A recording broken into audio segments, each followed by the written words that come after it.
আছিল জংকি বৰঠাকুৰৰ প্ৰেমিক কাৰ সৈতে বিয়া ঠিক হৈছিল জুবিন গাৰ্গৰ ভগ্নী জংকি বৰঠাকুৰৰ এতিয়াও জীয়াই আছেনে জংকিৰ আধৰুৱা প্ৰেম কোন আছিল সেই প্ৰেমিক জুবিনৰ বিয়া হৈ যোৱাৰ পাছতে জংকি আৰু সেই যুৱকজনৰ বিয়াৰ কথা আছিল যিটো সম্পৰ্কত আছিল জুবিনৰ প্ৰচণ্ড বাধা কম্পিউটাৰকে ধৰি এফালৰ পৰা চকী দলিয়াইছিল জুবিন গাৰ্গে কিদৰে আৰম্ভণি হৈছিল এই ধুমুহা জাকৰ সবিশেষ এই প্ৰতিবেদনত 2000 চনৰ আশে-পাশে কোনোবা এদিনৰ কথা ডিজি মিউজিক ষ্টুডিঅ'ৰ স্বত্বাধিকাৰী দেৱ বৰকটকীয়ে জুবিনৰ বিহুসুৰীয়া গীতৰ এটি শ্ৰব্য কেছেটৰ পৰিকল্পনা কৰিছিল ইয়াৰ আগতে বিহুসুৰীয়া গীত বাণীবদ্ধ কৰা নাছিল জুবিন গাৰ্গে ডিজি মিউজিক ষ্টুডিঅ'ৰ স্বত্বাধিকাৰী দেৱ বৰকটকীৰ পৰিকল্পনা মৰ্মে এটি এলবামৰ দায়িত্ব দিয়া হ'ল ৰুবুল বৰা দিগন্ত ভাৰতী আৰু ৰবচন বৰুৱা জুবিন মুম্বাইৰ পৰা আহি পালে ট্ৰেক কেইটি শুনিলে আৰু ক'লে সোনকালে গীতকেইটি গাব কিন্তু দিন গৈ থাকিল জুবিনৰ গীত গাবলৈ সময়ে নাই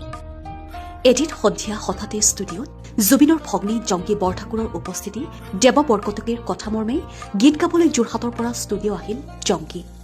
ষ্টুডিঅ'ৰ ভিতৰত সোমাই ৰবচনে দেখিছিল জংকি ডাবিং ৰুমত আৰু জিন্তু বৰদলৈ ৰেকৰ্ডিং ৰুমত পিছে এয়াই প্ৰথম নহয় ইয়াৰ আগতেও দুই এবাৰ কম বেছি পৰিমাণে ৰবচনে জংকিক লগ পাইছিল কথাই প্ৰতি উফৰি পৰা হাঁহিটোৰ প্ৰতিধ্বনি খুব মিছ কৰিছিল ৰবচন বৰুৱাই জংকিক গীত গোৱাই হোৱা অভিজ্ঞতাই ৰবচনক বহু দিনলৈ শিহৰিত কৰি ৰাখিলে কাৰণ জংকি তেতিয়া জুবিন গাৰ্গৰ নামৰ লগত প্ৰতিষ্ঠিত হৈ পৰিছিল এই জংকিৰ লগতে পিছলৈ ৰবচনৰ বিয়া স্থিৰ হৈছিল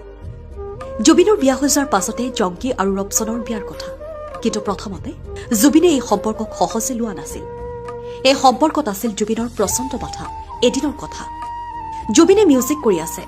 কিবোৰ্ডত আঙুলি বুলাই কিবা এটা মিউজিক কৰি থকা সময়ত ৰবচনে কৈয়ে পেলাইছিল যে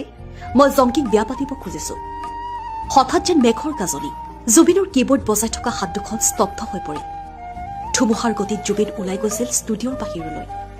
কোনোপধ্যেই জুবিনে মানিব পৰা নাছিল সেই কথা জুবিনে প্ৰথমে বাহিৰৰ কোঠাত থকা কম্পিউটাৰ এটা কোবাই ভাঙি পেলালে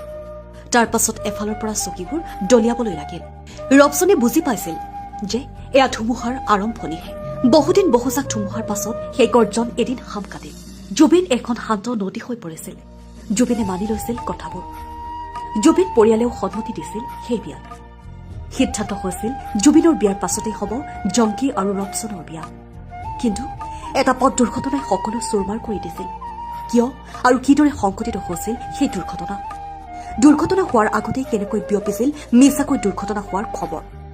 কি অশনি সংকেতে দেখা দিছিল সেইদিনাৰ যাত্ৰাত